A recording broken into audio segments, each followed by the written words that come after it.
everyone, Marcus Thaw here. It's been a long while since the last video, and I saw somebody on Twitter actually ask what's been going on, so I figured I'd record a video real quick just to give you guys a quick rundown of what's been going on, why I haven't been uploading videos, and stuff along that like. And I guess the best way to over the whole not making videos bit is to just go over what happened last year with that latter half. Guys, let's just put it this way. 2016 was a very hard year for me. It was the first year where I had to try to balance work, school, and all the stuff I do on the side all at once. And I guess I got to learn the hard way that that just isn't going to be happening all that well if going forward if I want to keep doing what I'm doing. But yeah, towards the latter half of 2016, I kind of felt a little bit overwhelmed by everything I had to do. Classes were getting pretty tough since I was in the second semester already. My grades started slipping a bit. Work got really tough because they started shifting me around in positions quite a bit. And I wasn't having that much progress in all the stuff I was doing game-wise, VR tech-wise, and all that. And it just got to be so much. And then we add in my trip to Japan in the middle of all of that. And yeah, it just got to being so much on top of me that come the beginning half of this year, I was just exhausted, to put it bluntly. I was just tired, and I wanted a bit of time to just chill out, refresh, see the things that I value in life, try to examine what I'm working for, what I'm going for, and all that, and just take a moment to breathe and relax and refocus. I guess I've been just buying a few things just to make myself a bit more comfortable. You might be able to see it here in the back, but I got the Nintendo Switch, actually. Legend of Zelda was a pretty big help for the month of March. God, that was an incredible game. I was not expecting to play a game like that anytime soon. So, yeah, I didn't expect to play my GOTY, if not Game of the Decade - Game of the Millennium so far, because my last favorite game of all time is kind of a fight between Mario 64, which was literally the first memories I have of being alive and my first game, versus this, which is a newer title. But getting aside that old point, so yeah, I've been just trying to relax a bit, take things slow, not rush through anything, just re-examine everything I'm doing and trying to figure out exactly what the target is, how I want to do it, and what order I want to take things in. Right now, my semester for college is just about to finish up. On May 10th is the last class. I have a final for math there, and I already took my English finals. I could pretty much not show up to my English classes, and I'd pass anyway, but yeah, so that class is more or less going well. Doing pre-calc finals, so that shouldn't be too bad. Gotta try to study up, make sure that all works out well. And once that's over, I should have a lot more free time since all the class time is going to be freed up for whatever I want. I'm actually doing a little bit less work right now. I took an hour less. Last year I was working about 6 hours from 2 to 8 every single day. It was about an hour-long drive to get to where I go to work, so about 8 hours of my day were being eaten up by work. Right now I took off one of those hours. Now I work from 3 to 8, so that makes about 5 hours every single day for weekdays. Weekends are free, so I have a bit more free time. Not much, mind you. It's still a very long drive, and whatever I do before and after those drives is always going to be a little bit muddled, just because it's like before I gotta go to work, and afterwards it's like, oh, I just came back from work. So yeah, it's just a matter of trying to see how I take advantage of the time with that huge time sink in the middle. But at the very least, I've kept my job so I can keep getting some funds, paying off school, getting money to get technology and stuff like that. Yeah, I've just been making some of the situation in this room a little bit more comfortable. Actually, it's got a mini fridge over there just so I don't have to keep going downstairs to get stuff. Admittedly, that probably would make me a bit fatter, but at the same time, I kind of have been controlling myself, so focus a bit more on this rather than canned soda. But yeah, so that's just another thing that's been going on. You might not be able to see it very well from this angle. I'll see if I can angle it over there, but scored a big TV and a new shelf for all my books. Just a way to keep my room a little bit less cluttered, focus on things, just have everything have its own little place, and that's been kind of nice. TV in particular is pretty sweet. 4K HDR. It's the particular model, I think it's the Vizio M55D0. It's 4K 60, I guess native 60 hertz. It says 120 or something else, but TVs always lie about those effective frame rates and all that. So yeah, it's about 60 hertz, 4K, native 4K with local dimming. So it's a pretty sweet set. And got a new stand for my monitors, so they're actually kind of on a different holding position now. I can't really move them around quite as much as before. I mean, I can, but I just don't want to mess up the symmetry I've got going with it. So it's just going to be there. And actually, today I'm actually expecting a new mechanical keyboard just to be typing a little bit more comfortably. So yeah, I've just been buying little things or big things with this TV in the fridge, but just buying things to make myself feel a little bit more comfortable, relax, just not overwhelm myself again. I've been taking things one step at a time. I haven't really been doing that much work on my own side things because of school and work, but now that school's going to be freed up, I'm going to have some free time, so I figured I'd go over some of those things and let you guys know what are the plans, what am I looking at doing. So for starters, let's just go over the game. I'm actually doing a bit of a soft reboot on everything I've done on the game. I'm going to be throwing out most of the work I've done in Unity Engine. I'm going to be switching engines to Unreal, experiencing a new work environment, and just refocusing that project, because I feel that so many of the things that I intended when I first set out to create that game have just either gone wrong or not turned out the way I was hoping for them to turn out. And I just think I need a bit of time to step away from the project and refocus it on a much more concrete idea than I want to try out a control system using a virtual reality headset and an established genre and see how that works out. It just isn't quite that simple, and I found that what little artistic integrity I have in me just wouldn't allow me to just crap out some kind of prototype and try to sell it to you guys like a product. So I want to take my time on that, just refocus, try to nail down on the core of what I want to go on. And I think I've got a pretty interesting idea going. I mean, it's not really much of a complex idea like always, but at the very least, I think I can try to draw out some feeling in it. I'll go into that when it's ready, because I just don't want to go into things before they're 100% cooked up. So I'll let you guys know as that happens. Until then, I'm just going to be kind of quiet on it. In terms of the virtual reality rig, I've actually been looking into purchasing some parts for that thing right now, because really the rig is composed of mainly 3 systems, and even in those 3 systems, it's really mostly 2. Which is the isolation chamber, the whole diving bell that you might see on the blog part.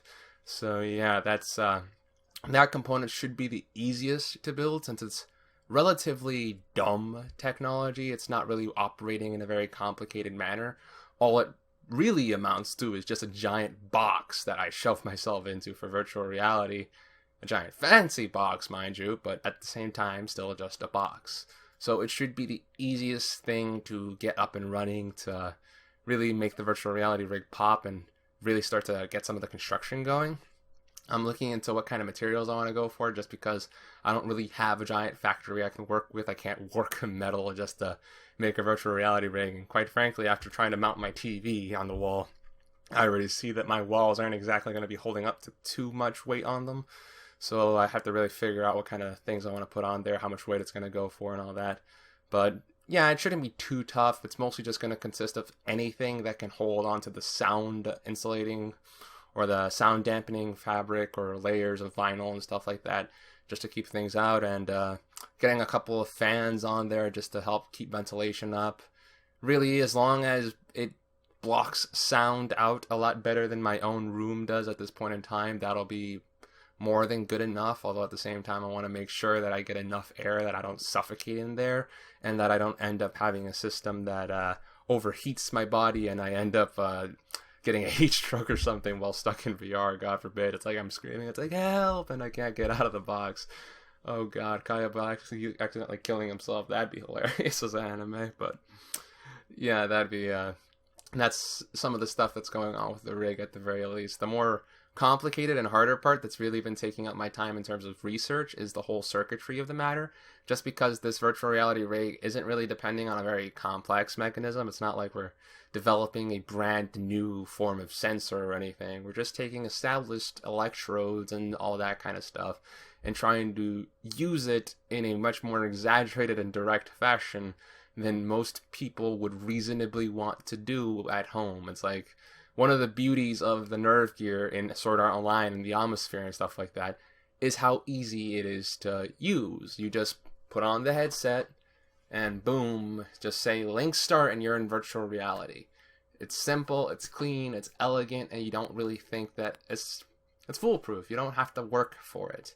And that's one of the beauties of Sword Art Online, but by comparison, our real-world technology is nowhere near as convenient as that. I mean, I can just grab my Oculus Rift over here, plonk it onto my head, and oh cool, I can see VR now, but yeah, that's a very limited application. It's nowhere near as sophisticated as most of us want it to be, and part of the VR rig's goal is to expand on it so it is as sophisticated and immersive as we want it to be.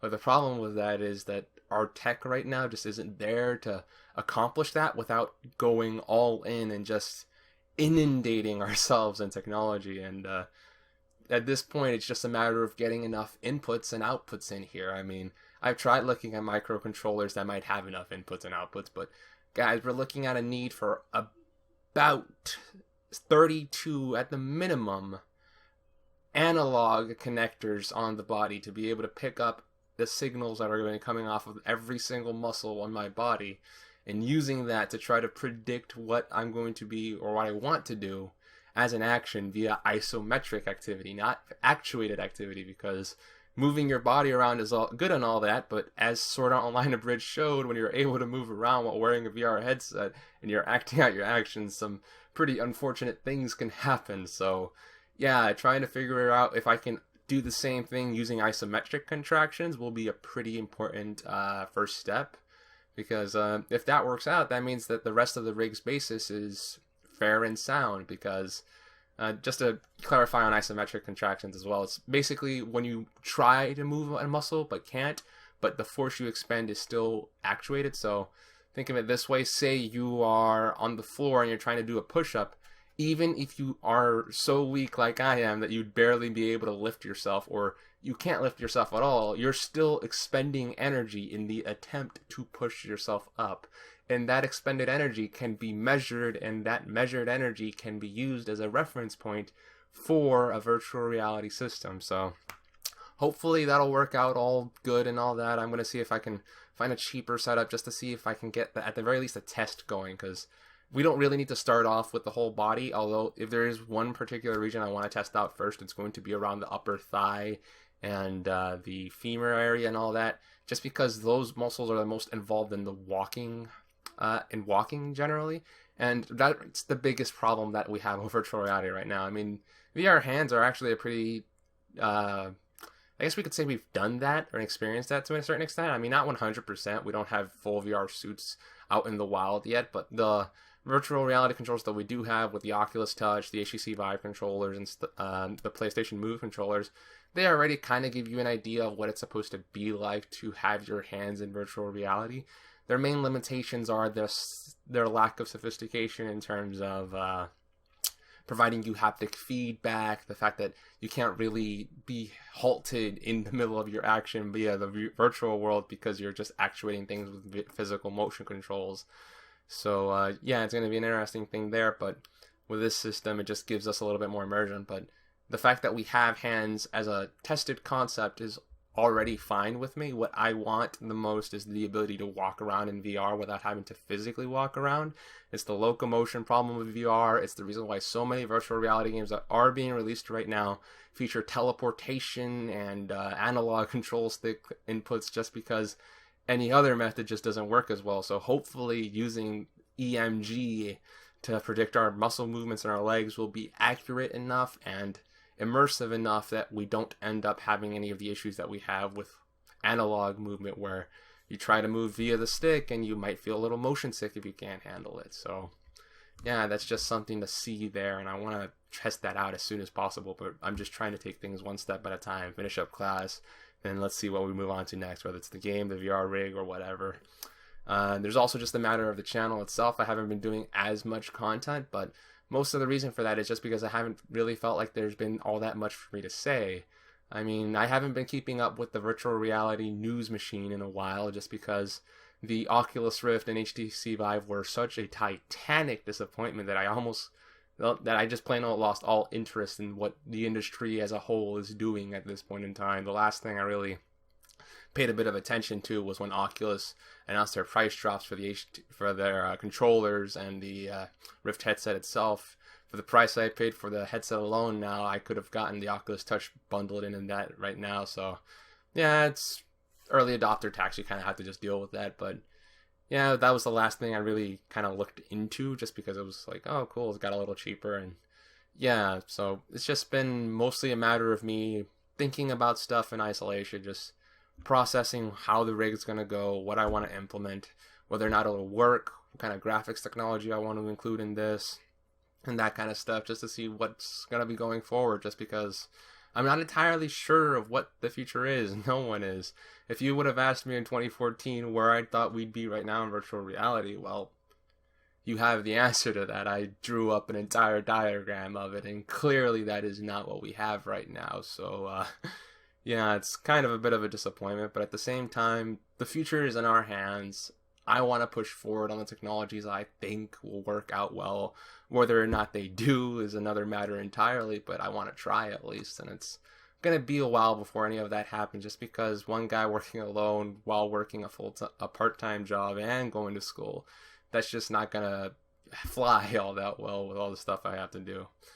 But guys, just know that I haven't given up on anything. I am still 100% devoted to everything I'm doing. It's just that I'm taking things with a much more measured step, because 2016 just showed me exactly how ready the world is to beat down on my head whenever I go too deep in on kind of pile on the work. So yeah, everybody, I'm sorry if it's a little bit rambly right now. I probably should have said that right from the beginning, but yeah, I just wanted to get this out there, just let you guys know what's been going on, and generally what the plans are, and I guess some other stuff that I haven't really talked about much. I've tweeted out a few things in regards to Sword Art Online. I saw Ordinal Scale. I actually quite enjoyed the film. I wanted to do a bit of a discussion on what some of the ideas it was exploring were, and how they're like the real world implications of some of that stuff, particularly the AR and VR relationship right there. How one's a little bit more casual, but the other one's a little bit more, I guess it's more casual, but at the same time, augmented reality is probably going to end up being far more mainstream. Kind of like how cell phone games are by and far the biggest part of the gaming industry right now. But to the hardcore gamer, they're basically cancerous and just boring for all intents and purposes. And I kind of thought it was kind of funny to see Kirito basically respond with apathy to the smartphone gaming trend, or the Augma gaming trend in that time. Because it's so much like watching a hardcore gamer watches their friends play Candy Crush while they're holding their Nintendo Switch and Zelda playing alone.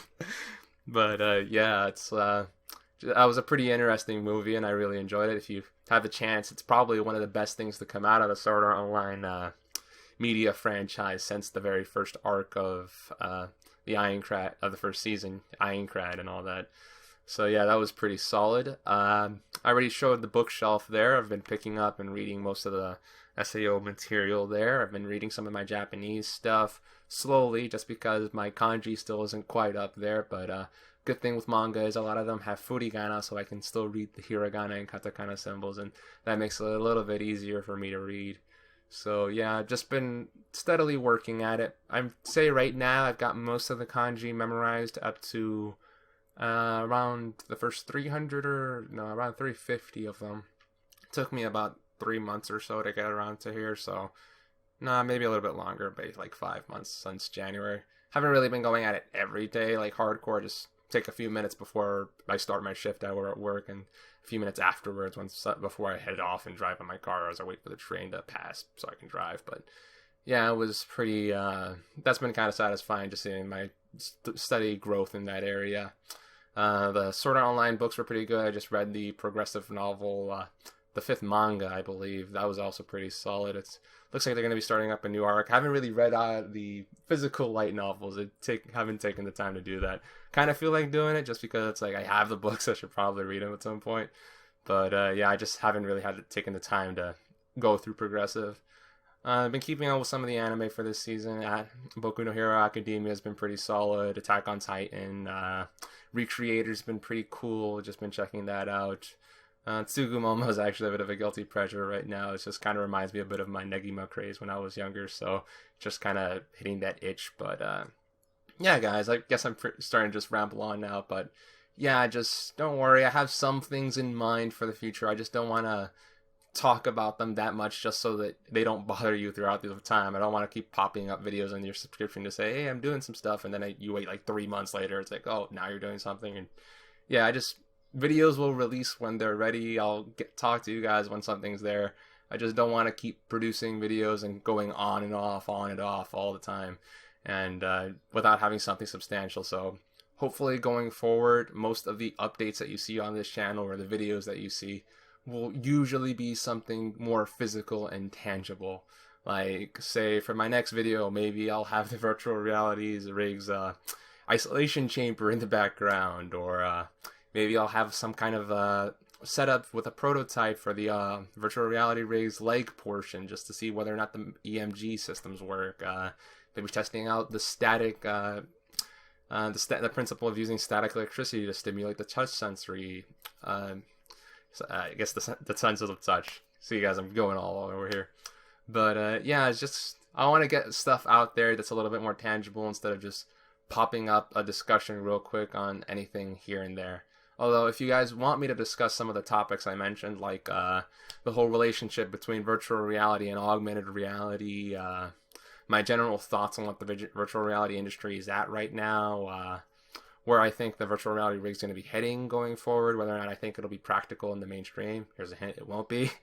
And generally what's going on with the game. With the game, everything in general that has to relate with Dreams of Salvation will only ever be mentioned going forward when there is a physically tangible thing that may relate to you going forward. So either a trailer, a teaser, gameplay footage. Only these things will be discussed. I won't be going into the pre-production and planning stuff, just because I feel that kind of stuff's a little bit harder for me to discuss, and I'm just not that kind of a person. I think I kind of feel a little uncomfortable drawing. It's kind of like drawing a picture and having people critique it as you're drawing it. It feels uncomfortable, and even if there's certainly ways in which you can improve, I'm going to be going through the feedback that you guys provided in the few videos I did post.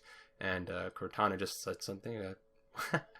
Good old Windows 10. But yeah, I'll be going over some of the feedback and taking it into account. Although the direction I have in mind for the game right now has some particular facets that I might not be able to budge on, but I'll see what I can work with the information you guys provided. Again, I'm sorry it's been such a long time since the video has been posted, but I've just been trying to take everything slower this year. I don't want to rush through anything. That's really been my New Year's resolution. Take everything nice and slow, don't rush. Work on it as intently and as focused as I can without going off on tangents every time. So thank you very much for watching this video, everyone. We'll see when the next time we meet ends up being. Hopefully it'll be something substantial, and hopefully it won't be too far in the future. But for now, this has been Marcus Dahl, logging out.